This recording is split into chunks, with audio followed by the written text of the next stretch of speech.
Bismillahir Rahmanir Rahim. Alhamdulillahi Rabbil Alameen. Wassalatu wassalamu ala Sayyidina wa Nabiyyina wa Habibina wa Qurrati Ayunina Muhammadin wa ala alihi wa ashabihi ajma'in. Subhanaka la ilma lana illa ma 'allamtana innaka anta alimul hakim. Wa la hawla wa la quwwata illa billahi al-'aliyyil 'azim. فقد نوينا التعلم تعليم وتذكر التذكير ونفع والانتفاع والإفادة والاستفادة والحث على التمسك بكتاب الله وسنة نبيه والدعاء إلى الهدى والدلالة على خير وكل ما نواه مشايخنا ابتغاء وجه الله وثوابه وقربه. اللهم علمنا ما ينفعنا وانفعنا بما علمتنا وزدنا علما نافعا يا كريم. Alhamdulillah, in our discussions on Mukhtasar al-Quduri, we have reached the chapter of prayer. Last week we did a slight introduction to the realities of the prayer, and that's iqamatus salah, the establishment of the prayer which Allah commands to in the Quran, depends on fulfilling the outward as well as the inward conditions of the prayer. Now, being that our class is a class on jurisprudence and fiqh, we will be focusing more so on the outward conditions of the prayer and the outward integrals and obligations of the prayer. But it's important that we not only implement these, but we don't forget that the true reality of the prayer, right, it's a worship of the heart just as much as it is a worship of the body. As the Prophet said, إِنَّ الْمُصَلِّ مُنَاجٍ رَبَّهِ, verily the one praying is in direct communion with their Lord. And that the salat is mi'raj al-mu'min, it is the ascension of the believer. So we'll try to kind of give some indications here and there to the deeper realities of these laws. But the start on the path is to learn and implement the outward in the beginning, and then the inward tends to come out naturally after that. Right, so in the chapter of prayer today, we're going to be talking about what's considered the muqaddimat, ashurut al-muqaddimah, the prerequisite conditions or the pre-prayer conditions. So amongst the conditions for the prayer, right, or one could say that the sabab al-wujub, the cause of obligation, is the time of the prayer. Right? So it is as if each time the prayer, each prayer time that comes in is as if Allah is saying to you at that moment, aqimus salat, right? Establish the prayer. Right? Because throughout the Quran, Allah says, aqimus salat li duluki shams ila ghasaqi al-layl ila ghasaqi al-layl wa Quran al-fajr, and so forth. Right? Tarafi an-nahar wa zulufan min al-layl. So all the times of the prayers are established in the Quran.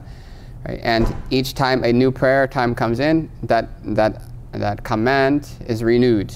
Right? It's as if Allah is saying, all right, Fajr comes in, aqimus salat. Dhuhr comes in, aqimus salat, and so forth.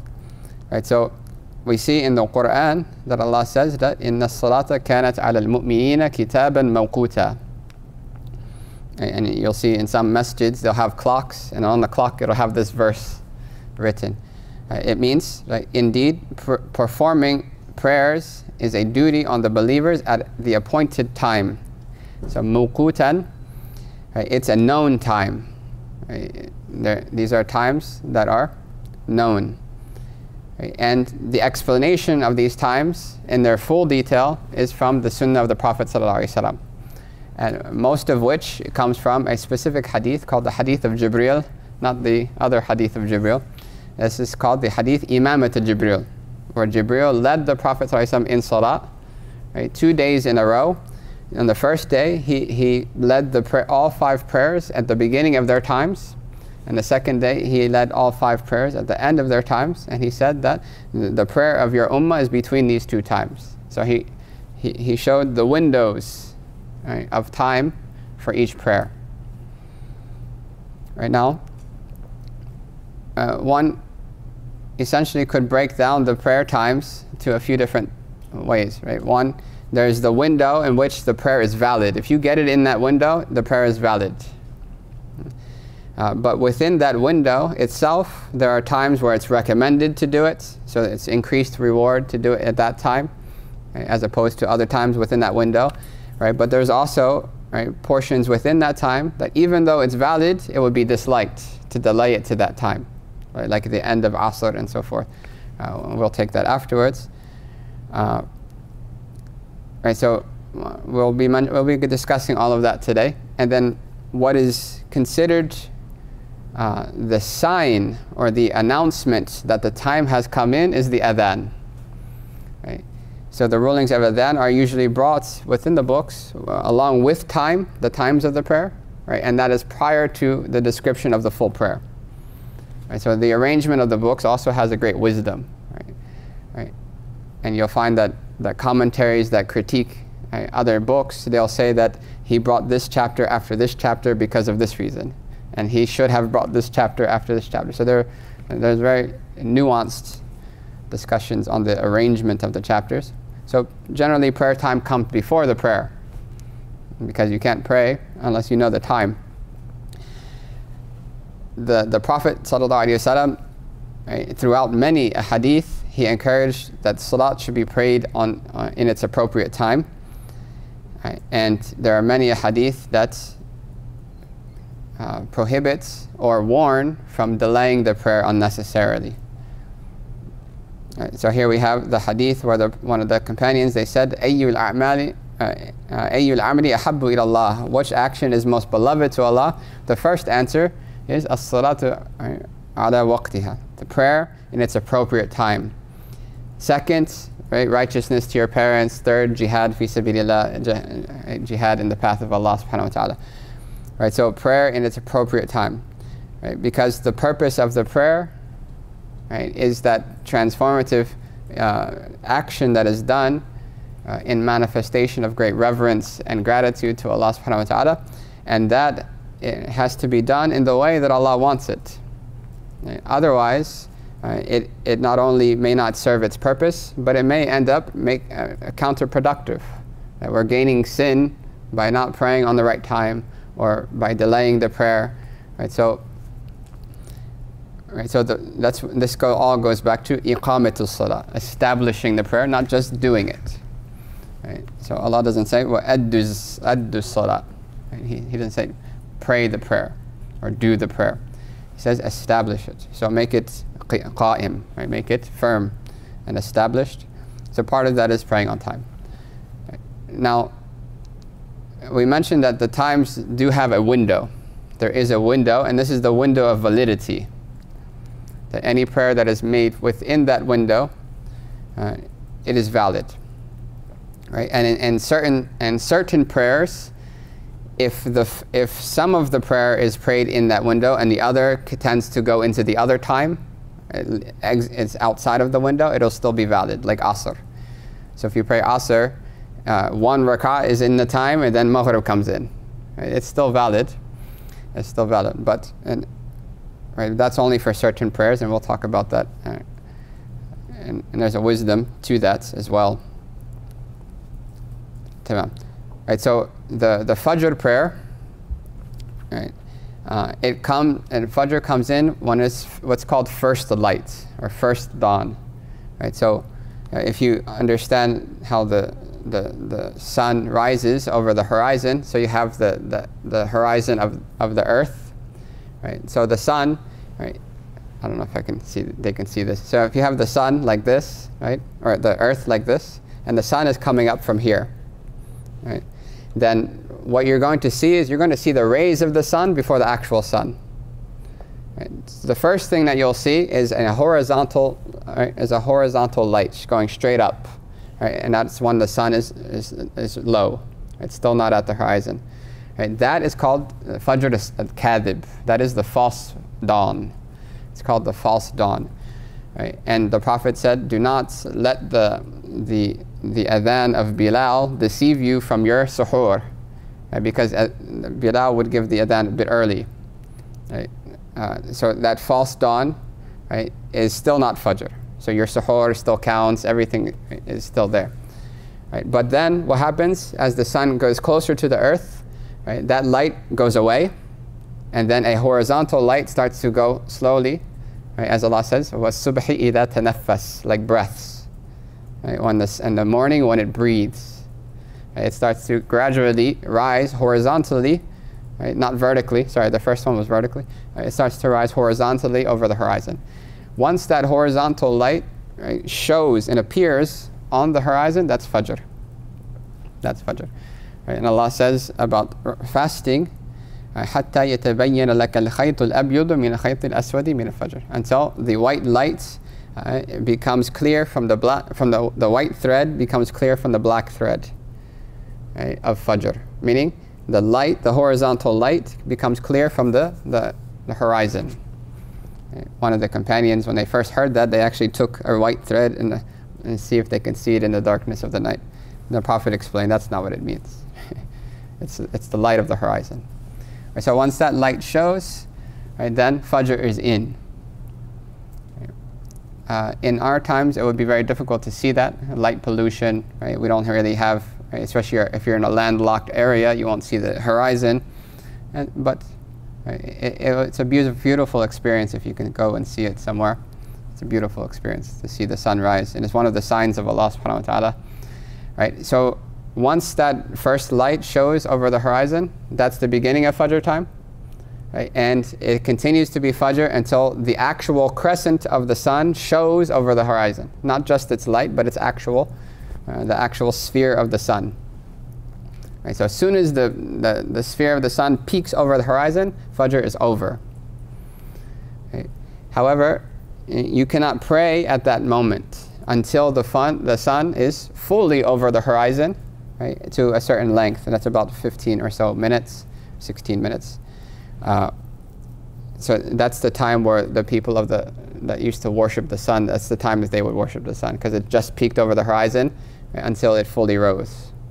So at that time we don't pray. Right. So once the actual crescent of the sun, or not the sphere of the sun, appears over the horizon, Fajr is over. Then Dhuhr time. So between Fajr and Dhuhr time, there is no specific prayer. Right? There are Sunnah prayers, which we'll take later on in the chapters. Right? But the next time is when the sun is at its full zenith, it's directly above the head. They call high noon. Right? That it's directly above your head, and such that there is no shadows, except for, right, there's a tiny small shadow that's necessarily there for everything. Right? No matter where the sun is, it's always going to be there, even if it's directly above head. Right? It's called fayuzu. That's a residual shadow. Excluding that, right, if it's right above the head, right, which is about 4 minutes or so before Dhuhr, right, you cannot pray at that time. That is another time that they used to worship the sun. Soon as it declines, right, from that zenith is the beginning of Dhuhr time. Right, so you'll have the sun rising in the east. Right, so all of the shadows are going to be on the west of all the objects. It's to the west side as the sun comes. So if you have this cup, for instance, as the sun is coming this way, the shadow is going to be this way. It's going to start very long. Then it's going to start coming in, until the sun is right above head. You'll have only a tiny residual shadow. Right? Once the sun goes beyond, you'll have that shadow coming out from the other side. Once that comes out from the other side, that's the beginning of Dhuhr. Right? And you'd be surprised how practically important these things are to know it this way, right? Instead of just quickly going to the app. Right? The apps they've done a great service. Right? People can know the times. You can even put alarms and things like that. Right? But right, I've been in many places, no Wi-Fi. Right? What do you do? Right? There's nowhere to tell where's east, where's west, no GPS, no compass. Right? Even like within Western countries, I'm not talking like the desert. Right? But it's important. If you look at if you can see a shadow, you can tell what time the prayer is. You can tell. Right? Nighttime's a different story. Right? And if you can see the sun at all, or the shadow of the sun, you can tell where the Qibla is. Because the sun rises in the east, it sets in the west. You just do the math. Right? Right, so it is important to know it this way as well. So just as it declines from its zenith, when it's at its zenith, you cannot pray. Right? As it declines from its zenith, right, then that's the beginning of Dhuhr time. Now it remains Dhuhr time, right, until, and there's a slight difference of opinion regarding the Asr time, because of the texts indicate to two possible meanings. Right? And they're both valid opinions, but we'll take that in a second. Right, so the beginning of Dhuhr time, Asr begins when Dhuhr ends. Right, but there's a difference of opinion on when does Asr begin. Right, so if we're taking the shadows into consideration, so now our shadow is coming out the other side. Right, Dhuhr, it was the pinnacle, then it came to the right, the shadow's coming out. Once the shadow becomes twice the size of the object that is being measured, that's the beginning of Asr time, and that is the relied upon opinion in the Hanafi school. Right, so excluding that residual shadow, right, so it becomes twice the size. Then that is the beginning of Asr, and Dhuhr is over. However, there is a secondary opinion, right, and these opinions are a mercy insofar as we don't have to make a big deal out of it. If somebody else is praying at a different time, or you go to a masjid and they tend to pray the earlier time, right, then these things are valid. So if the other opinion, which is Imam Shafi's opinion as well, is that when the shadow becomes one time, right, the like of the thing. Right, so obviously you would need something much bigger than a cup of water, right? But if you were to put like a stand like this outside, right, something tall, and the shadow would become equal to its size, then that's the earlier Asr time. Even though the later Asr time is the relied upon position, and majority of the scholars are upon that. However, if you're in a Shafi'i country, or you're in a place where they pray in the earlier time, pray with the people. Right, if your local masjid prays the earlier time, right, and it would be unduly difficult for you to pray somewhere else, right, you pray with them, because it's valid not only from the other Shafi'i madhab, but even within our madhab, it's valid. It's valid. Right. What the scholars dislike is jumping back and forth. Right. So if in your own personal life, in your home, choose one. Right. Preferably the relied upon position, which is the later time. Right. But stick to that. Stick to that. In the case that something comes up, then the other opinion is there, but don't jump in back and forth, because the nafs, right, the nafs makes excuses, and then, right. So because of the valid difference of opinion, some scholars said that it's best to pray Dhuhr, right, before the shadow becomes one time, and then to pray Asr once it becomes twice the size. So it's unanimously valid. Both prayers are unanimously valid according to every school. Right. So you'll see, you pray Dhuhr, because if you're taking the later time of Asr, technically you could pray Dhuhr up until then. Right. But then it wouldn't be valid according to that other opinion, because Asr would have already been in with one shadow, one time the size. Right, so pray Dhuhr before it becomes one time, and pray Asr after it becomes twice the size. Then your prayer is unanimously, but you don't have to worry so much about that. But be careful of the nafs. Be careful of the nafs. Right? Just know the opinion, because if you're traveling or something and your choice is between praying Dhuhr according to a valid opinion or possibly missing it, then obviously the choice is there. If your local community prays at a different time, don't make a deal. So their opinions are mercy, but not for us to use not for our nafs to get involved. Okay, tamam. As for Maghrib, right, Maghrib is when the sphere of the sun disappears below the horizon. Right? Right, when the sphere of the sun cannot be seen. So it's the exact opposite of Fajr, the end of Fajr time. Because the end of Fajr time was when the sphere of the sun appears over the horizon. Not just its rays, but the actual sun appears over the horizon. Maghrib is when the actual sun disappears over the horizon. Okay.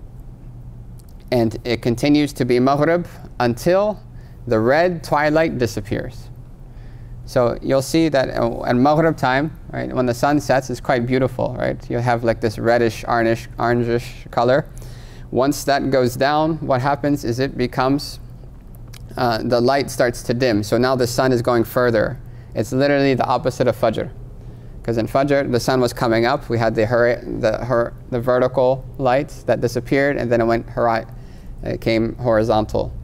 So when Maghrib comes, the horizontal light starts to fade, it becomes reddish, right? Once that redness is gone, after the redness there's a whitish type light, that vertical light. Once the redness is gone, that's Isha time. Right?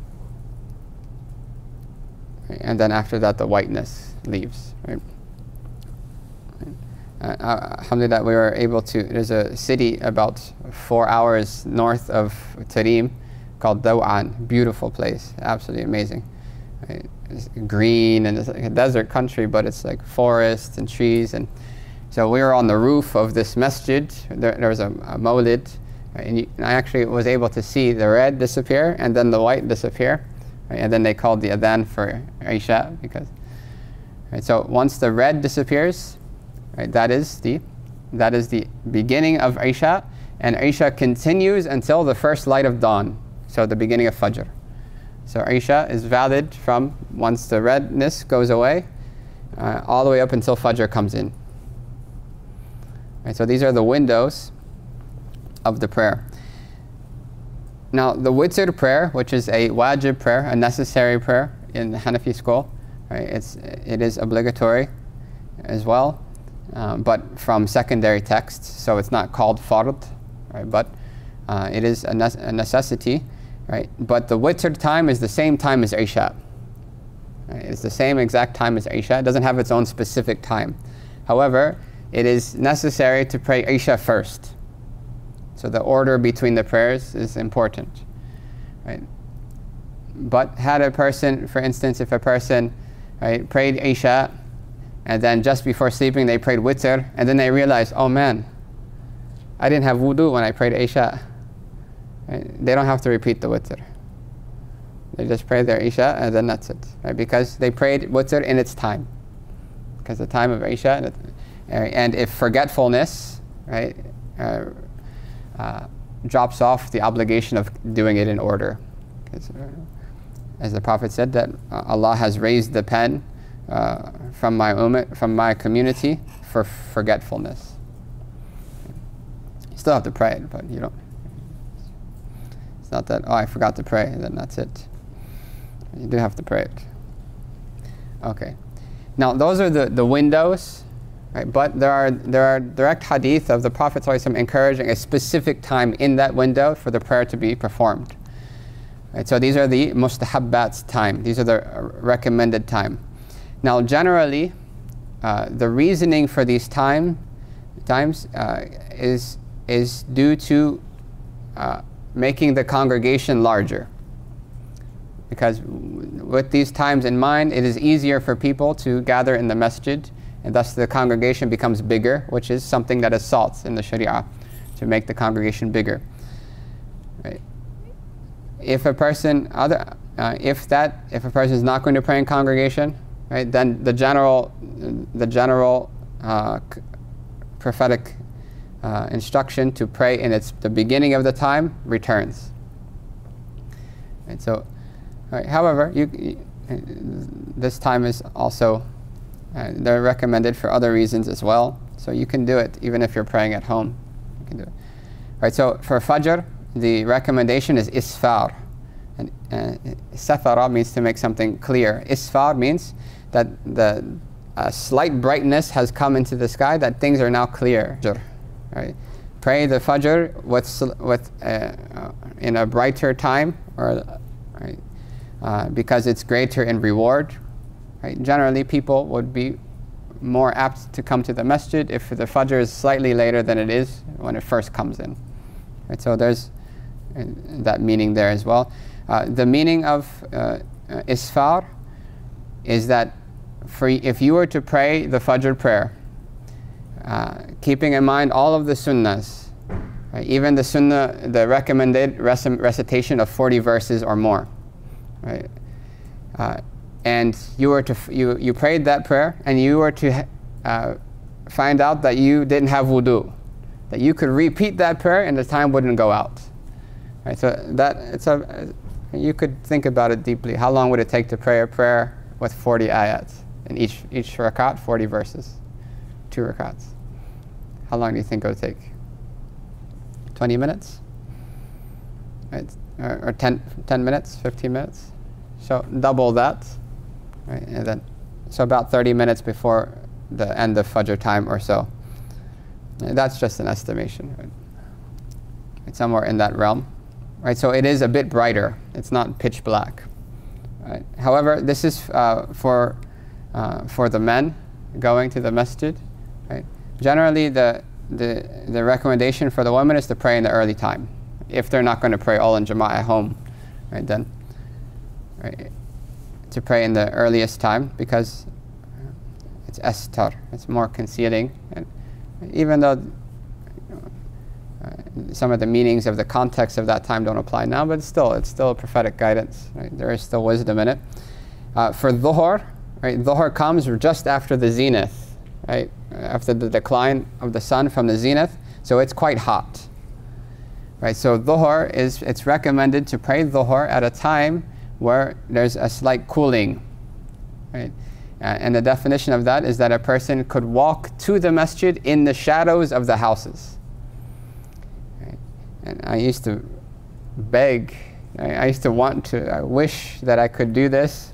In Tarim, they pray the first time of dhuhr, right? And there is not a shadow in sight, right, to walk to the masjid. So it's quite intense. The Shafi'is is mutlaq, beginning of the time, every prayer. Right? But the Prophet said, not that the Prophet said this in Imam Shafi'i, but I'm not saying that. Right? But the Prophet did encourage the ibrad in a certain hadith. He said, "Abridu bil-dhuhr fa inna shiddat al-harri min fayhi jahannam." He said that let the time of dhuhr cool down a bit and then pray, because extreme heat is from the exhaling of hellfire, of the hell. Right? Extreme heat is from the breath of hell. Right? And that's just a mercy for people. Right?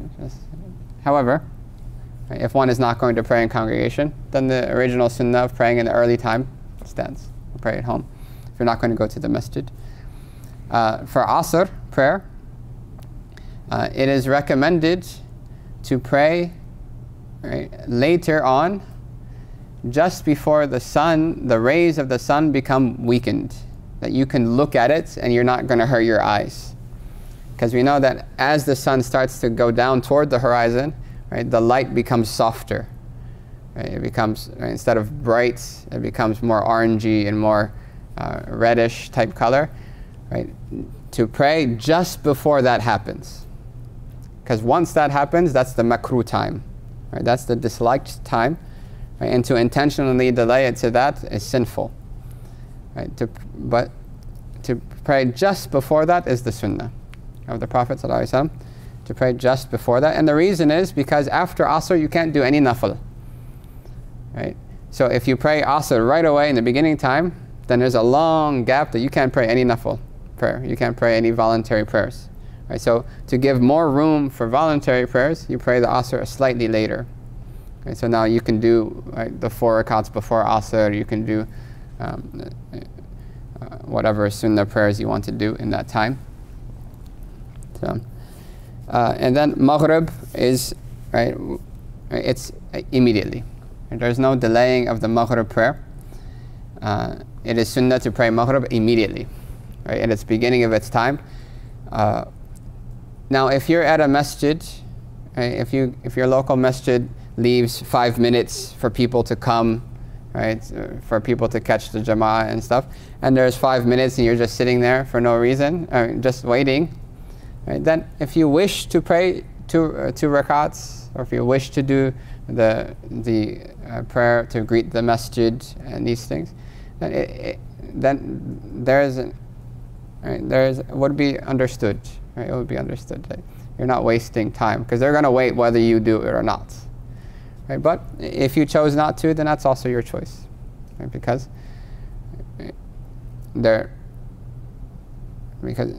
Maghrib should be prayed immediately, and the fact that they're not doing it is not your fault. Right? But it should be prayed immediately. Right? Delaying Maghrib is, right, until the stars become apparent. It would be disliked and sinful if done intentionally. Isha, we know that Isha is a very long time. So once the redness, the twilight goes out all the way till Fajr. But it's recommended to pray Isha at the just before the 1/3 of the night finishes. So if you divide the night from Maghrib to Fajr, right, that's the night. If you divide it in 3 parts, right, to pray just before the first third ends, it's a bit later. Right, and but again, if you're not praying in congregation, right, then the beginning of the time is the best.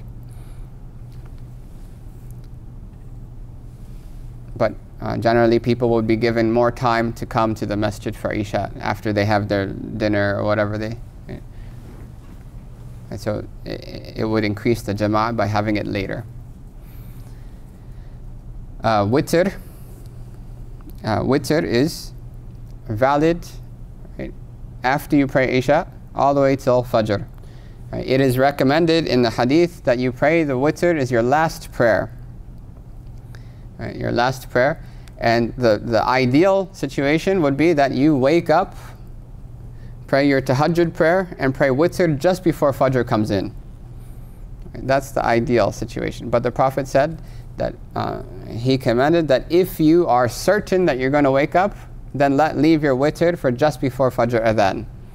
So if you're going to pray Fajr, if you're waking up before Fajr, right, and you can wake up in time to pray Dhuhr, and you know you're going to wake up, reasonable surety, that's your habit, you've always been doing it, then it's best to pray witr just before Fajr. If you have any doubts whatsoever, you pray it before you sleep. You pray it before you sleep. Right. One of the companions, right, they were a heavy sleeper. Right? So the Prophet, part of the conditions of their allegiance to the Prophet, that he made bay'ah to the Prophet that he has to make witr before he sleeps. That was one of the conditions. Right? Whereas other companions, they would pray, right, they would pray their tahajjud, and then they would pray witr, just like the Prophet ﷺ. He would pray 8 rakats of tahajjud, and then 3 rakats of witr. Right? So that's 11. Sayyidah Aisha said that he would pray 11 rakats at night. He would pray 8 rakats of tahajjud every night in Ramadan and outside of Ramadan. Right? So, right, the second part of the hadith obviously indicating that it wasn't Taraweeh, but that's a whole nother discussion. Right, so either the last prayer before you sleep or the last prayer before the night finishes. Right? Only, right, depending on whether you're going to wake up. If you pray before sleeping and you do wake up before Fajr, you don't have to repeat the witr. Right? You can pray your tahajjud and everything, right? And you don't have to repeat the witr. So any questions on the times before we go on?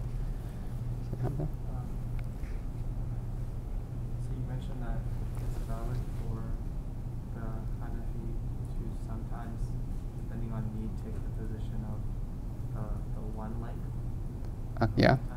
Mm-hmm. Is the case the same in the opposite for, like, say, a Shafi'i? Take the position of the 2 length? Well, there's no doubt that the Asr time is in if the Shafi'i were to pray 2 lengths. For them. Yeah. So the problem is that if 2 lengths is the salat time, then before that it wouldn't be valid. So I guess I'm wondering about a Shafi'i late Dhuhr. Oh, in regards to Dhuhr? Yeah, no. And they have their own madhab. And they may have considered, they can combine for traveling and stuff like that. So any pressing circumstance, they probably have their own concessions. Or what else are you going to say? I just want to clarify, so it's valid for both times in the Hanafi school? Yeah, so both times are valid opinions, but the relied upon position is at the later time, the 2 shadows. Right? But in the circumstance that you have pressing circumstances, or even there's the needs of the community, your masjid, right, prays. So you have a choice between never praying in congregation or praying in the masjid at an earlier time. Then obviously the community that's taken into consideration. And then you mentioned that in the time of Maghrib to Isha, if you're able to see the stars, it's better not to delay until you're able to see the stars, if it's intentional. Yeah. Otherwise, then it becomes initiate, is that purposely delaying the salah, or is it purposely delaying for the sake of seeing the stuff like? No, it's delaying the salat. Right? It's not really about the stars, but that's just a sign that you delayed it a lot, because if you look at after sunset, right, it takes quite a while for you to be able to see the stars. Right? So if there's pressing circumstances, then it's still valid in that time. But right, excuses don't remain excuses if it repeats all the time. Like one day you forgot, you slipped, right? You didn't realize it was Maghrib yet. Okay, right? The prayer is valid, right? And it's not really sinful if you just did it one time accidentally. Right? But if every day you tend to forget that Maghrib, right, then it's problematic. Then it becomes sinful. It becomes neglect. So that falls under intentionality as well. Neglect. Allahu Akbar. Could you give us a takbir for Ijtihad and Wujub? I've heard very different times. Some people say 15 minutes, some people say... Yeah, I'm not really sure. Right? It would be worth just looking outside and just waiting. Pray the Maghrib and then wait for the stars and just count how much time it would. It might differ depending on places. Fadda. Would there be a dislikedness to delaying Maghrib up until just before Ijtihad and Wujub? Or is that just feel like Yeah, it would. I mean, the sunnah is to pray it right away. Any delay would be stepping into the bounds of interdiction. And the more the delay, the worse. So the prayer is not valid if it's done before its time. It is valid if it's done after its time, but it's considered makeup. It's not considered a current performance. It's not on time. It's considered a makeup prayer if it's done after its time. Right? But it would still be valid. But once we get to intention, you have to specify that it's what kind of prayer it is. But if you pray before the time came in, it's not valid. And so the time is very important. So now the adhan, right, instead of every single individual having to check the time, right, by looking at the sunset or the stars, then the adhan is there as one of the shi'ar of Islam, one of the symbols of Islam. Right, and it is an emphasized sunnah of the Prophet ﷺ. Right, so it signifies the time. So if the adhan is done before the time, right, then that's considered tajheel. Right? It's not an announcement, it's misinformation. Right? So it would have to be repeated, or else it wouldn't count as the sunnah. In some countries, they do an adhan for tahajjud, for the night prayer, for the night vigil. In some countries, they do that, right? And that's how, generally in the Haramain, they do that. Right? In Tarim, they also do that. Right? So that does have some basis, but that's not an adhan for Fajr. That's the adhan for tahajjud, and that's the one that the Prophet meant when he said, don't let the adhan of Bilal, right, deceive you from your suhoor, because that was a tahajjud adhan, not the Fajr adhan, which would be by Ibn Maktum, right, the blind man from Surah Abasa, radiyallahu ta'ala anhuma. Right, so the ruling is that it's emphasized sunnah, right, and emphasized sunnah for men. Right, it's emphasized sunnah for men to call the adhan, and it applies only to the 5 daily prayers and Jum'ah. Right, technically, Jum'ah is right, within the 5 daily prayers on Friday, right, but they mention Jum'ah specifically so as not to confuse with Eid and Janazah and all of these other types of prayers. There is no adhan for them. Right? You can have a different announcement, as Salat al-Jami'ah, we're praying, right, the prayer is being done together, right? Or you can announce Salat al-Janazah or Salat al-Eid, right? But not the adhan, Allahu Akbar, Allahu Akbar. So the adhan is only for the 5 daily prayers, right? And it's mentioned in the Quran, إِذَا نُودِيَ لِلصَّلَاةِ, right? When the announcement for the prayer is given. Right, now, the method of the adhan, I'm sure everyone here knows it, right? Allahu Akbar, right, 4 times, then ashhadu an la ilaha illallah twice, and ashhadu anna Muhammad Rasulullah twice, hayya ala salat twice to the right, turning the head to the right, hayya ala falah twice, turning to the left. Right? Allahu Akbar, La ilaha illallah. Right? So, however, there is no tarjih, and tarjih, right, means to repeat it. So the Prophet ﷺ, when he first taught the adhan to one of the companions, right, he mentioned to them what they should say, and then they said it out loud. And so there's a twice repeating.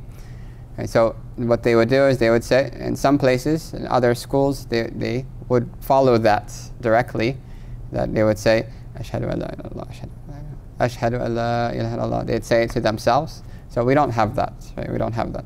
It's just said one time, because that was for teaching. Right? And it's the only way he could have taught him. It wasn't meant for him to repeat it twice, for us to repeat it twice. So generally the adhan is done with tarassul, it's done methodically, so it's not rushed. Right? It's recommended to do it slowly. Recommended to do it slowly. Right? As opposed to the iqamah, right, which is similar to the adhan, which is just before the prayer, which is done fast. Right. Now, the Fajr adhan has an additional statement, right? As-salatu khayrun min an-nawm. Right? After the hayya ala al-falah, right, we say the prayer is better than sleep. Prayer is better than sleep twice. Right? Then the iqamah, right, is similar to the normal adhan, right, with the additional statement, قَدْ قَامَتِ الصَّلَاةِ قَدْ قَامَتِ الصَّلَاةِ. Right? The prayer is established, the prayer is established. And right, facing the qibla, right, is of the sunnahs of making the adhan. So to face the qibla during the adhan, right, as you well know. And then when you say hayya ala salah, you turn your face to the right, right, both times. So each one turn, right, hayya ala salah, right, hayya ala salah, and then hayya ala falah, hayya ala falah. Right. And so those are just some other things. Now, one turning the face to make for the hayya ala salah and the hayya ala falah, one should not turn their chest, because the sunnah is to face the qibla, right? Nor turn their feet. So if you turn your whole body, that's not what meant. It's tahweel al-wajh, only the head, right? Only the head. It is allowed in very rare circumstances that you will not be able to announce to people unless you were to, for instance, you're in the top of a minaret and there's no speaker system, right? And there's two windows, one on each side. You can actually go and stick your head out the window and say it, right? But right, we don't need that. So just the head. Just the head is turned. Now, it is sunnah to reply to the mu'adhin, right? To reply to the adhan, right? And there's a dua after the adhan, right? And then, right? So the Prophet ﷺ, he gave us the criteria, right? There's a few steps that if one does all of them, right, then they're guaranteed the reward that the Prophet mentions. And this hadith is in Sahih Muslim. The Prophet said that when you hear the caller, right, meaning the caller to prayer, right, then say like what he says. Right, so say the same that he says. Then send prayers upon me. This is one part that a lot of people miss. So after repeating what the mu'adhin is saying, then we say Allahumma salli ala Muhammad wa ala ali Muhammad. Right, and then we make the dua. Right, he says, for indeed the one who sends prayers upon me, Allah will bestow 10 upon them. Right, then ask Allah for me al-wasila. Right, that's part of the dua is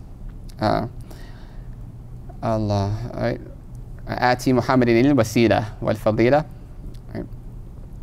So and he says that indeed wasila is a level in paradise, right, befit only for one of Allah's slaves, and I hope that I am he. And whoever asks for me al-wasila, then right, they obtain my intercession. They are guaranteed my intercession. Right. So we repeat what the mu'adhin is saying, right, and then there's the dua. The dua has come in multiple narrations. Right. You'll see that إِنَّكَ لَا تُخْلِفُ الْمِعَادِ is in some narrations, in some it's not. Right. Others, they've added words in the middle. Right. This is the basic form, and this is sufficient. Allahumma rabba hadhi da'wati tamma, O Allah, Lord of this great call, right? وَالصَّلَاةِ الْقَائِمَةِ, and this established prayer. Give Muhammad al-wasila, which we mentioned is the level in paradise, wal-fadila, and a great virtue, وَابْعَثْهُ مَقَامًا مَحْمُودًا, right? And raise him the praiseworthy station, raise him to the praiseworthy station, which you promised him. Right? And then, إِنَّكَ لَا تُخْلِفُ الْمِيعَادَ, verily you do not break your promise. Right? So in repeating what the Imam said, right, we repeat exactly what they say, but when it comes to Hayya ala Salah, right, come to prayer, right, and come to success, Hayya ala Falah, then it's good to address oneself when they say that. Right? Like for instance, if I said to Sidi Hamza, get me a cup of water, and he said back to me, get me a cup of water, right? It's like mocking me, right? If you told your child sit down, they said sit down, right? It would be like mock, right? So, right, for this reason, right, we don't. Some scholars said that you shouldn't repeat Hayya ala Salah. You just say La hawla wa la quwwata illa billah, right? But it's good to say Hayya ala Salah to yourself, telling yourself come to prayer. So it's not like a repetition of the command, which is mocking, and then say La hawla wa la quwwata billah. So tell yourself, come to the prayer, and then remind yourself that there's no power to do good deeds and no might to stay away from evil except by Allah. And so you're coming to the prayer, you do your part, but you know that it's by Allah subhanahu wa ta'ala that you're praying. Right? So to address yourself when saying that, and then say La hawla wa la quwwata illa billah, right, each time. Right, after that, to send prayers on the Prophet however you wish, and then the above dua. Right. After that, you should make any dua that or any needs that you have, people who are in distress, people who are sick or have passed away. You should choose that time to make dua for them. Right. That is a great time to make dua, because the Prophet said between the two adhans, I mean the adhan and the iqamah, there's a dua that is not rejected. There's a dua that is not rejected.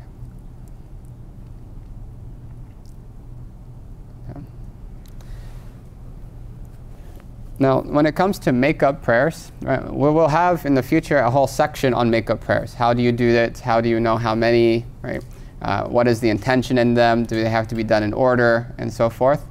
Right. So we'll take the full details of the actual prayer itself then, but there is also an adhan and the iqamah for make-up prayers. Right? And the basis of this is a situation that happened to the Prophet ﷺ, where they, in the battle of Khandaq, right, they were in the intense battle, and they were not able to pray. So there's about 4 prayers that they missed.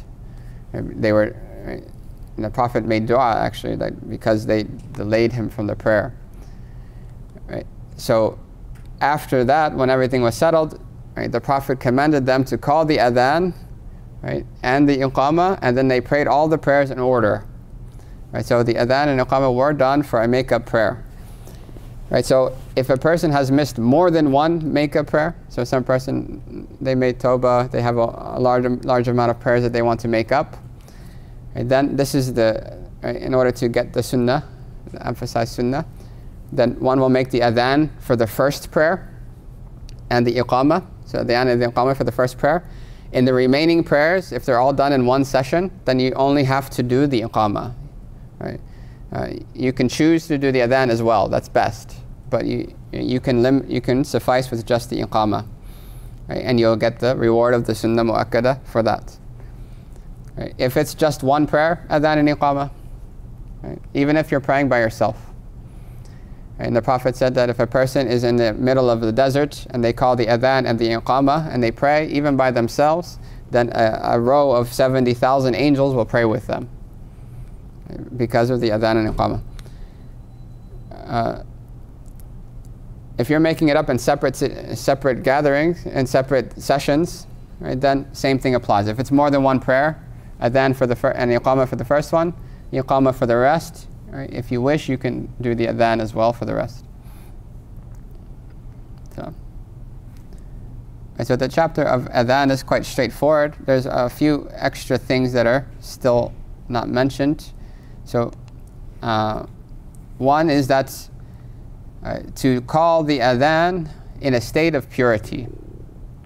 So the adhan is not a prayer, it's not a salah, right? It's a dhikr, it's a type of remembrance.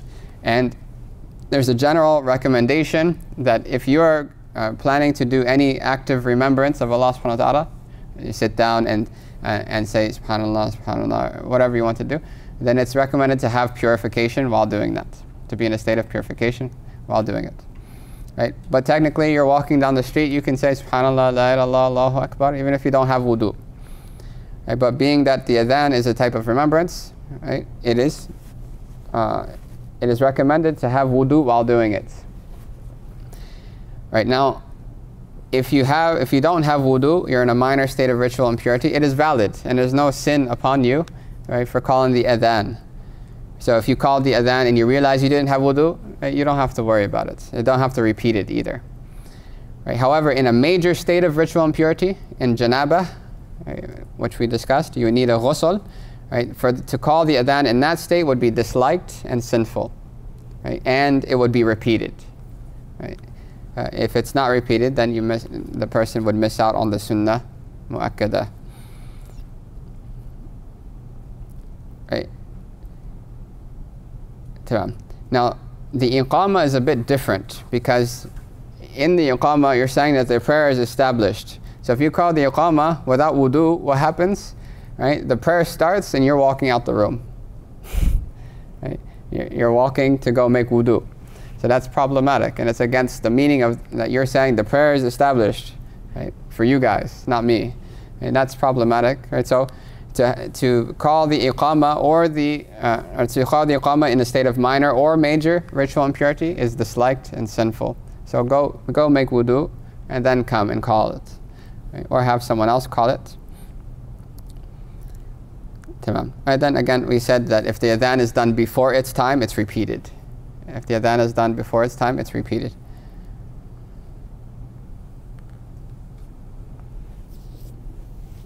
Right, yeah. So that pretty much covers the adhan. The next most important section, which is a very important section, is the conditions of the prayer. And there are conditions within the prayer, but these are conditions that before the prayer even starts. We've already taken one of the conditions, right, which is purification. That you cannot pray in a state of ritual impurity, right? And that also applies to a certain extent the physical impurities. Right, so the first condition we've taken in the previous chapter, right, purification from physical and or ritual impurities. The second is to cover one's nakedness. Right? So one has to be covered to the extents that we're going to mention, right, in order for the prayer to be valid. In order for the prayer to be valid, there is a small level that is excused. Right? And excused insofar as the prayer is valid, not so far as that it's allowed. And there's a big difference between that. Right? So, because fiqh discusses, right, is the prayer valid or not? Do you have to repeat it or not? Right? But right, obviously the prayer means much more than that to the believer. Right? So even though it may be technically valid, it could be sinful. Right? So covering the nakedness, right, the awrah, ma yu'aru inda idharihi, that which a person is blameworthy for showing. That's where the word awrah comes from the word ar, which means a flaw or a fault or blame. Right, so for the men, it's between the navel to the knees. Right? The knees are included in the nakedness; they must be covered. The navel is not. So the awrah of the man starts just below the navel, and you can, right, make around the back, right, of the whole body the same level. If you were to make like a perfect line around at that same level, right? So it applies to the lower back as well, right? Right? So if somebody's wearing a t-shirt and jeans, then the back of the shirt comes up, right? They should be careful about that. For the women, it's the whole body is to be covered except for the face, the hands, and the feet. The face, the hands, and the feet. Right? Imam Quduri, he leaves out the feet. Right? But the relied upon position is that the feet are not awrah. The feet are not an awrah in the prayer or outside the prayer. Right, so now whatever is obligatory to cover, it is impermissible to show anyone or to look at anyone in that place. Right, that excluding, right, the spouse. Right, the spouse, there is no awrah between spouses. We're not talking about propriety, but there is no legal awrah between spouses. And regarding close family members, right, there's a relaxed awrah, but there's still an awrah. Right? In no way, shape, or form, no human can show another human between navel and knees, man or woman, to anyone except for their spouse, right? Or if there's a necessity for a doctor or a midwife or something like that. Right? But those rulings will be taken in a different place. The full details of that Imam Quduri doesn't go into. Right? So just the basics that a male has to cover between the navel and the knees as a minimum. As a minimum. Right? There's a further recommendation and the sunnah of the Prophet to cover that which is to cover to the extent that is considered modest and dignified, especially for the prayer. Especially for the prayer. Right? Even though a person could wear a lungi or izar or sarong, I don't know how many languages. How do you say it in English? Izar. Don't say loincloth, it sounds really weird. Right? The wrapping, someone could technically wear that and it's valid. Right? But that doesn't mean that one should wear that if they have other clothes. Now, regarding the tightness of the clothes, right, if it's somewhat tight, right, then it's somewhat disliked. Right? Because the basis of the sunnah is modesty. Right? And there's a reason why these places are covered, and it being tight kind of defeats the purpose. Right, because the shape of the body is shown. If it's extremely tight, it's prohibitively disliked and sinful. Right? It is sinful to wear that, but the prayer is still valid. Because fiqh, they just stick with legal terms. The prayer is valid, but it's sinful. Right? And it would be, right, it may be necessary to repeat, right, if done continuously like that. If it's see-through, if you can see the actual skin, it's not valid. Right? It's not skin. Right, so if it's see-through, then it's not valid, because that's not covering at all. Right, whereas the other one is covering, but defeating the purpose by showing the shape. But this one is not covering at all. Right, and the covering applies to the horizontal. Right, so if you were to look down or if someone were to look from the bottom up, you could see. Right, then it doesn't matter. It doesn't change anything. It's part of the groups and details. Imam al-Quduri, he brings a couple secondary issues, that if you don't have any water, we already talked about the tayammum, but we didn't talk about that. What if you need to remove impurity and you have no water, you made tayammum and there's no water, right? Then if you don't have anything to remove the impurity, right, then you pray with it and you don't have to repeat the prayer. Even if you found water before the prayer time ended, you already prayed it. So say you prayed Asr right away, right? 20 minutes before Maghrib comes in, you found water, you don't have to repeat the prayer. Right? Because without water, physical impurity, right, is not considered to be removed by wiping it away with anything. Right? It's considered diminished, reduced, but not removed. We talked about this before, as opposed to like the sword and the mirror and those things. If a person doesn't have clothing, and alhamdulillah for the ni'mah of great well-being and ease, many people don't have these luxuries that we have or necessities. If a person did find themselves without clothing, la samahallah, right, then if they have some clothing, then they would cover as much as they can. They would cover as much as they can. If they really don't have anything, and it doesn't have to be like an actual pair of pants or an actual, right? It could be a sheet or a blanket or something like that, right? But if they don't have even any of that, right, then they would pray nude, but sitting, right? Sitting down, right? And they would gesture with their head for the ruku' and a little bit further for the sajda. So they don't have to make an actual sajda, because the right, modesty is a core principle in our faith. Right? If they were to pray standing, it would be valid. It would be valid. Right. But it's not the best. Right? The ideal would be that they sit. It's more concealing. Right, so the first condition, purification, right, from ritual impurity or minor impurity. We already mentioned what's excused. Right? So the qadr al-dirham and 1/4 of the body or clothes, right, the prayer would still be valid if it's less than that. If, right, in regards to what's excused of the awrah, right, generally none of the awrah should be shown. Right? That's the basis. We should take great care in that, right, in not showing it and not allowing anyone to see.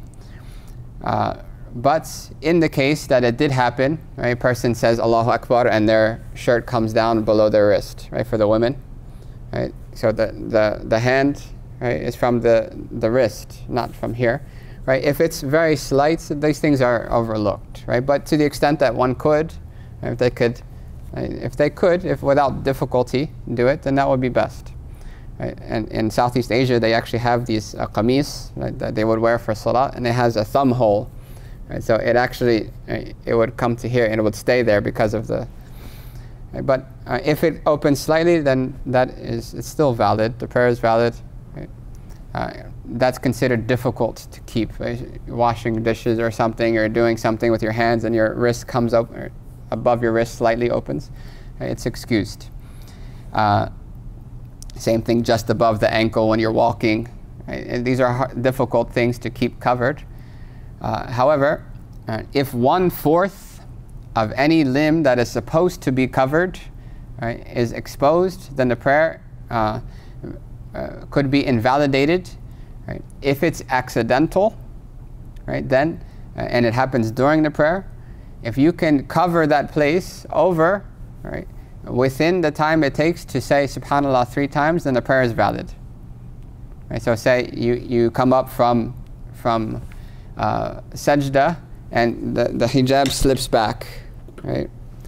Even if it's 1/4 of the head, right? But quickly you fix it, then that's fine. Right? The prayer is valid, and you're not at fault. Accidents happen, right? If 1/4 is already exposed before the prayer starts, the prayer technically doesn't start. So the prayer wouldn't count. So it's important to note. If it's less than 1/4, then the prayer is valid anyway. But one should cover it if they can. So if a little bit of hair is showing, right, then the prayer is still valid. However, right, to the extent that one can, they should be careful of these things, especially before the prayer. The hair hanging down from the back is also awrah. Right? It is also awrah. Right? It is. Right? It cannot be shown to anyone. Tamam. Now similar to the above the wrist, just below the chin, right? So the neck area, right, is also awrah, right? Until the boundaries of the face, right? So the lower jawbone, it delineates where the face stops. Right? So if the hijab goes back slightly, then that's, right, those things are difficult. But to the extent that one can, to keep it there. Tamam. Now, any questions on that? The awrah part? Right. I remember in the past my hijab slipping. Yeah. I started wearing the under thing so it doesn't Yeah. slip. Yeah. But I'm pretty sure I have like dozens of prayers where my hair was showing. Yeah. Should I maybe make an intention to like redo them? Well, it's highly unlikely that 1/4 of your head was exposed. Right, so just leave it, but from now on try to. How much is 1/4 of? Yeah, so if you were to take your hand, 1, 2, 3, right? So just a little bit of hair is okay. It's not okay, but yeah, yeah, it wouldn't invalidate the prayer. It wouldn't invalidate the prayer. So If the woman has long hair, is it still 1/4 of the head, or does it become better from the end of her hair? That's a great question. I don't know. I can check. What's confusing me is I used to wear a Wudu that would slide off of my head. Yeah. And it's like, I guess if someone comes into the room, they could probably see a lot of my head. I don't know, it's a very awkward situation. I was thinking maybe I should repeat those prayers because it just falls off. That completely falls off? It's like it's a hole, like you could see through, you could probably see a lot of my head. Yeah. I stopped doing, it was just a really bad look of it. Yeah, no, it's not actual exposure to the fact that they can. I've been paranoid about this. Yeah, no. Please excuse my question. Yeah, no, don't worry about the past. Don't worry about the past. Right? The basic before the prayer, just check, just check. Right? It's highly, highly unlikely that 1/4 of your head would be exposed, right? And that which is out of your control, Allah won't take you to account for that, right? You know, and one thing important to remember is that ما جعل الله عليكم في الدين من حرج ما جعل عليكم في الدين من حرج, that Allah has not put any undue hardship on you in the religion. Right, so accidents, forgetfulness, right, these things are excused, right, by the direct sayings of the Prophet ﷺ. Right? But we try our best. We try our best. We keep the rules in mind. We try our best. Take the means. But it's really hard to break the prayer. Like the rulings to break the prayer are quite difficult. Tamam. If there's any like nuanced questions, just consult. Inshallah. Okay, How about the material? So if you can, for example, see your hair slightly, Yeah. like, do you have to be able to see the skin color, or at what point does it become your Yeah, so if it's just slight, then it's not a big deal. Yeah. And even then, it wouldn't be 1/4.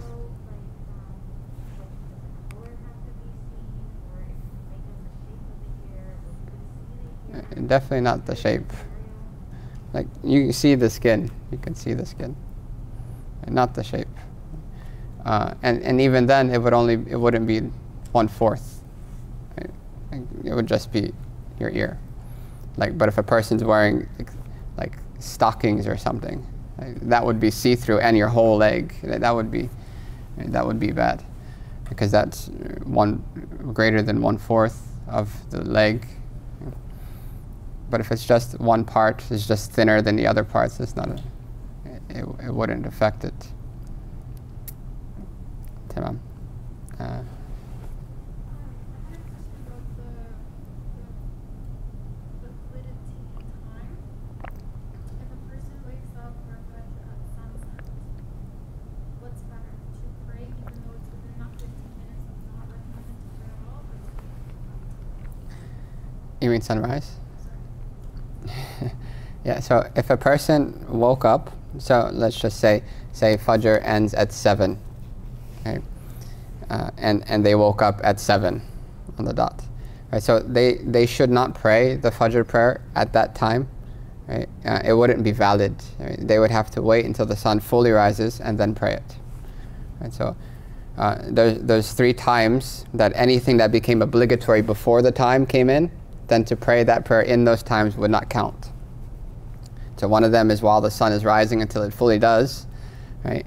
One is when the sun is at its peak, and then third is as the sun starts to set before it fully sets, except for the Asr of that day. And the Asr of that day counts.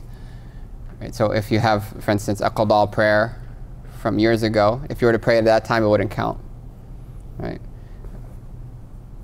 As opposed to like Sunnah prayers, which are just you're prohibited, but they would count. Because when a prayer, you missed a prayer, that prayer was obligatory on you in a full way. Right? To pray it in a deficient time would not fulfill the obligation. Right? And same thing applies to the sajda tilawa, right? And things like that. Right? That's going to come in a few, maybe next lesson, inshallah. We're going back to Adhan. When it comes to showing 1/4 of the limbs, do the knees count as part of the thigh? Like, how does Yeah, generally the knees are made with as part of the thigh. So it's all one. So 1/4 of that thigh. Right, so just the knee would not be enough. Right, just the knee would not. The last thing he covers is the next two conditions, pre-prayer conditions, which is the intention. Right. Now the intention, right, of the prayer, right, it's either connected, it's actually connected to the tahrima, and the tahrima is that when you say Allahu Akbar, it's that opening supplication that starts the prayer. Right. It's supposed to be Allahu Akbar, but if you were to say Allah, or right, it would start with any mentioning of Allah's name. Right, so the intention should be connected with that. All right, and now these discussions get kind of peculiar, because intention really is not what you tell yourself, it's what's in your heart.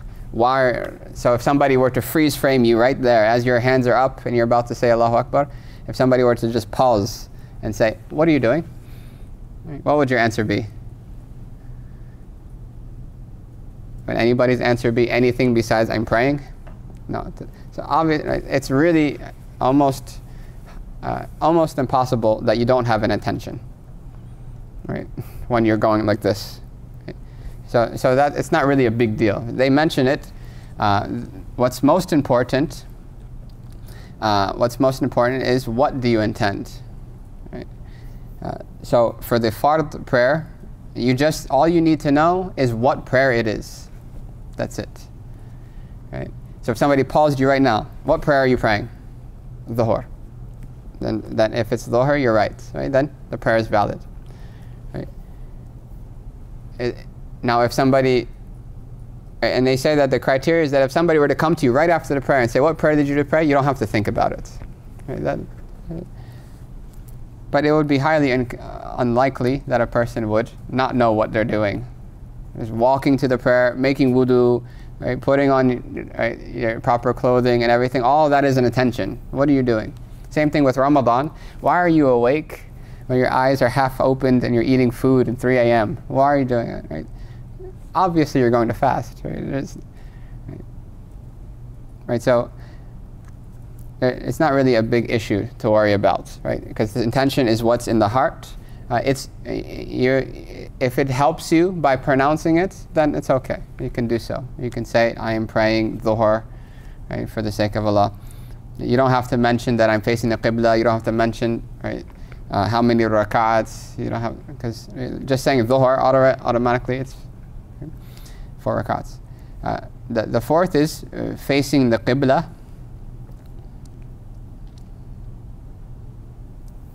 Right. So. Just before we move on, the intention, if it's not an obligatory prayer, all you have to do is say, I'm praying, in your heart. I'm praying. Right? Even if it's like Taraweeh, or even if it's like the Sunnah of Fajr, right? Just knowing that you're praying is sufficient. Right? Whereas for the Fard prayer, you not only have to know that you're praying, but you have to know which prayer it is. Right? And that's sufficient. If you're intending to follow the Imam, then obviously you'd have that intention also in your heart.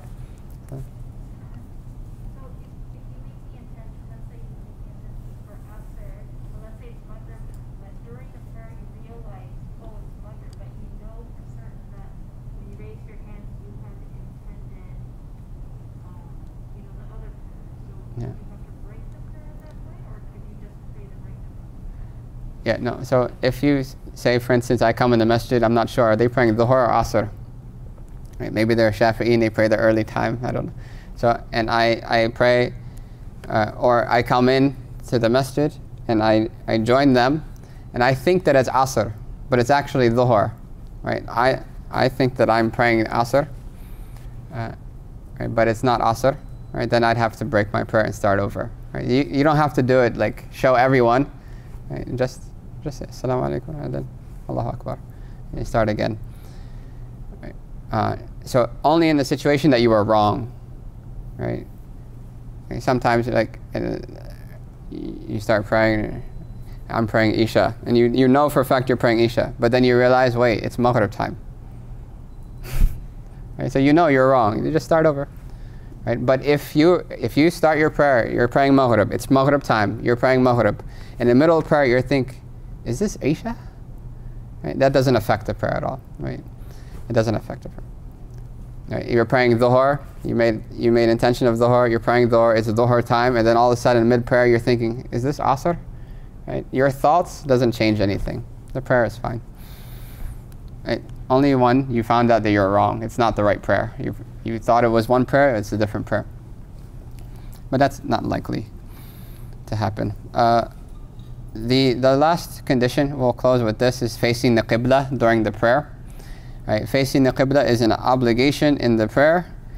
Right?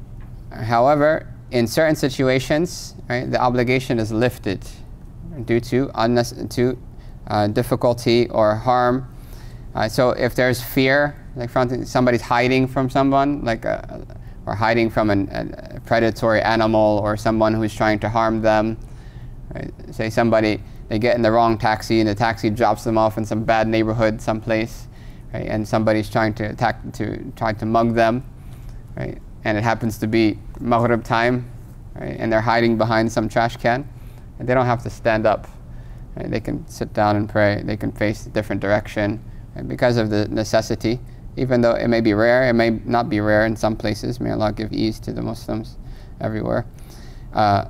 Also, if one doesn't know where the Qibla is, and this happens to me almost all the time, I always find myself in a place where is the Qibla? But the rulings are quite relaxed, right? Your job is to make an educated judgment, right? Is to exercise your judgment. Right, so if you're uncertain of where the Qibla is, if there's someone you can ask and you think that they would have some knowledge of the matter, right? You don't have to ask them where's the Qibla, you can ask them where's north, right? And then you can figure the Qibla out from there. Right, then you should ask. Right? If they're likely to give you the answer, then you should ask. Right? And then you would you would take their answer, right? And then act on it. If there's no one to ask, then you exercise your judgment. Okay, I think I came up highway so-and-so north, right? Highway 403 east or something. Okay, so that must be east. This must be west. That's north, northeast. Right? So, reasonable judgment. Then you just start praying in whatever the direction your judgment falls on, you pray. Right? If after the prayer you found out you were completely wrong, 100% the other direction, right? The prayer is fine, you don't have to repeat the prayer. Because you did what was in your ability. La yukallifu Allahu nafsan illa wus'aha. Allah does not burden a soul except to their capacity, their capability. Right? So you did your job, you don't have to repeat the prayer. Right? If you found out during the prayer, right, that the other direction is then during the prayer, while praying, you turn and you face the direction that you are now certain is right. Right? And the prayer is valid. You continue as normal. Right? However, if you did not exercise your judgment or you did not ask anyone, you just picked the direction and guessed, right? Then in that case, you did not do what was the due diligence to figure out what the Qibla is. So, only in the situation that you found out after the prayer that you were right, only then is your prayer valid. Right? Only you found out after the prayer was finished and you just happened to be right, then the prayer is valid. However, if you found out during the prayer that you're wrong, right? If you found out during the prayer that you're right, you have to start the prayer over. Because now you have certainty, and now you have to start the prayer with certainty. Right? If you found out during the prayer that you're wrong, the prayer breaks also. Right? The prayer is invalid. Right? So if you try your best, you exercise your judgment, then you have nothing to worry about. Right? If somehow somebody during the prayer says, hey man, you're praying the wrong way, right? It's behind you, right? Then just turn. Right? And right? The basis for that is that when the Qibla was changed from the Bayt al-Maqdis to the Kaaba, they turned in the middle of the prayer. So it has an example from before. Right? It only becomes a problem if one doesn't try to find out. Right? And trying doesn't have to be like some scientific equation of angles and protractors. And Right? Just think about it. Okay, I came down 403 west. Okay, that must be west. Okay, let's pray this way. That's sufficient. Right? Or the shadows are going this way, sun sets in the west. Okay, this way. That's it. Try your best. If you have a compass or something like that that can help you, then alhamdulillah. But if you're in the pitch black darkness in the middle of the desert, right, everything's just a guess. Just pray. You did what was in your ability. Even if you're wrong, you're right. Lastly, he mentions the obligations of the prayer, but he just lists them. He's going to talk about them in full detail when he explains the full breakdown of the prayer. Right, so there are approximately 5 types of actions in the prayer. Right, there's the obligatory action. That's like the skeleton of the prayer. Right? It's like the spine, like the skeleton of the prayer. Right? If any of the obligatory actions are left, then the prayer is not valid. Right? So if you didn't make any ruku', you didn't make any sajda, right? And we'll talk about what they are. Right? Secondly, there are necessary actions in the prayer, and it's good to list these out, right, to have a sort of chart. The necessary actions, if you leave them out accidentally, then you can make up the prayer by doing the prostration of forgetfulness at the end. The emphasized sunnah, if you leave they're seen as like the soul of the prayer, right, to give life to the prayer. Right? If you leave them out, then the reward is diminished, right? And it could be sinful if it's habitual, if it's constant, right? But it's still valid. Right? The recommended things, just beautify the prayer, because you want to present that prayer to Allah subhanahu wa ta'ala. Right? That if you leave them, right, the prayer is valid and it's not disliked, right? But one should strive to implement and to beautify their prayer as best as possible with these acts. And then the prohibitively disliked actions in the prayer, like playing around with one's clothing, right, or turning one's head here and there, looking around, right, stuff like that, right? Then the prayer would still be valid. However, scholars mention that if you do some of the core prohibitively disliked actions, that it would be necessary to repeat, right, even if the time has already finished. Others said that it's necessary if the time still remains, recommended if it's after the time. Right, but we'll talk about the details later. This is just kind of a breakdown to see what's coming and how you should take your notes. You can chart them out. These are all obligatory, right? These are necessary. These are the sunnahs. And then we have a whole section called Ta'lif al-Salat, that he puts all of it together and just says, right, the salat from beginning, from intention all the way to the salam. So he just lists, right, the first of the 5 categories, the fard actions of the prayer, which are the tahrima, which is the opening remembrance, right? By saying Allahu Akbar is the best way. That's the sunnah. But if you say, right, the name of Allah subhanahu wa ta'ala, any name of Allah, it will count. Right? But leaving, obviously being not as good as saying Allahu Akbar, which is the sunnah. So we say Allah, Bismillah, Subhanallah, right? As long as it's not a dua, Allah maghfirli, you can't say. Because Allah says, وَذَكَرَ اسْمَ رَبِّهِ فَصَلَّى, and then he mentioned the name of his Lord and prayed. Right? And that's about the salat. The second is standing, and we're going to go into these more details a bit in the next class. The standing, right, unless one is in fear, like we mentioned just now, or one has no clothing, right? There's a few situations where the standing falls out. If one's praying a voluntary prayer, right, it's not obligatory to stand. Right? If one is sick and they're not able to stand, then they don't have to stand. If one can't make the prostration, right, on the ground, they have knee troubles, they can't prostrate on the ground, then they don't stand, because standing is just a means to get to the prostration. So they can sit and then just gesture for the prostration and the bowing. Right? But all these details are coming. The recitation, right, is obligatory unless you're the follower, because the imam's recitation is sufficient for everyone. Only the imam recites. Right? No one should recite behind the imam, right? Even if it's a silent prayer. Right? So that falls off for the follower. Also, if a person, right, is mute, they don't have to recite. So these are rare situations, but possible to happen. Right? And then the bowing, right, and the prostration, and then the final sitting, right, at the end of the prayer, for the length of time to say the tashahhud. Tahiyyatu lillahi wa salawatu to the end. Right? So he just lists them, and that's it. And then he goes into the chapter of putting the whole prayer together from beginning to end, where he describes most of these things again in detail. Right, so, and that's the next class, inshallah. If there's one quick question that we can take, I don't want to take Shaykh Faraz's time.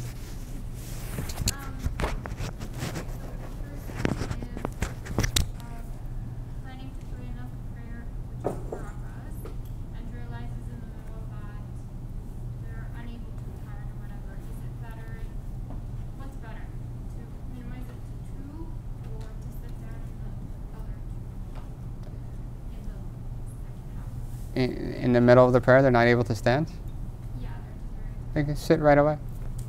Right.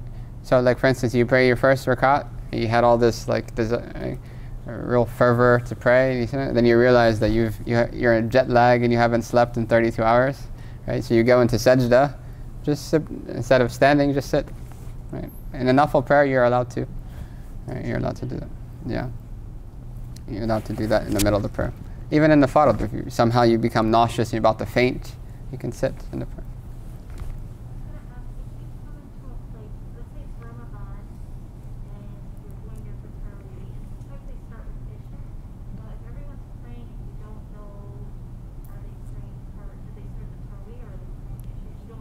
Yeah.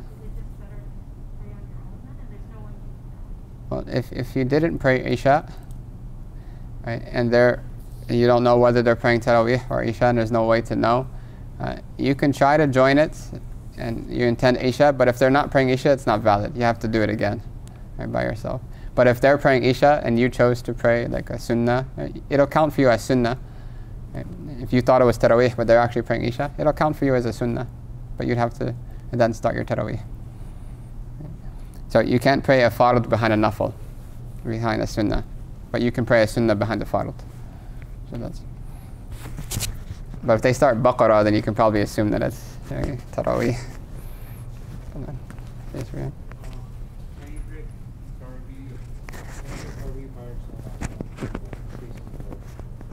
Yeah, so it's Sunnah, it's an emphasized Sunnah to pray Taraweeh, right, in general, right? And then it's another separate thing to pray it in congregation.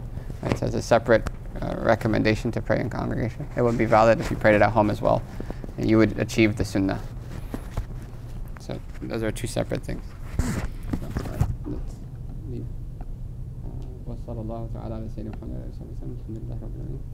If anyone has any specific questions, like, don't keep it to yourself. Right?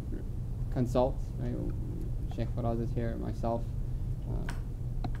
because some questions are quite nuanced and they might need specific answers.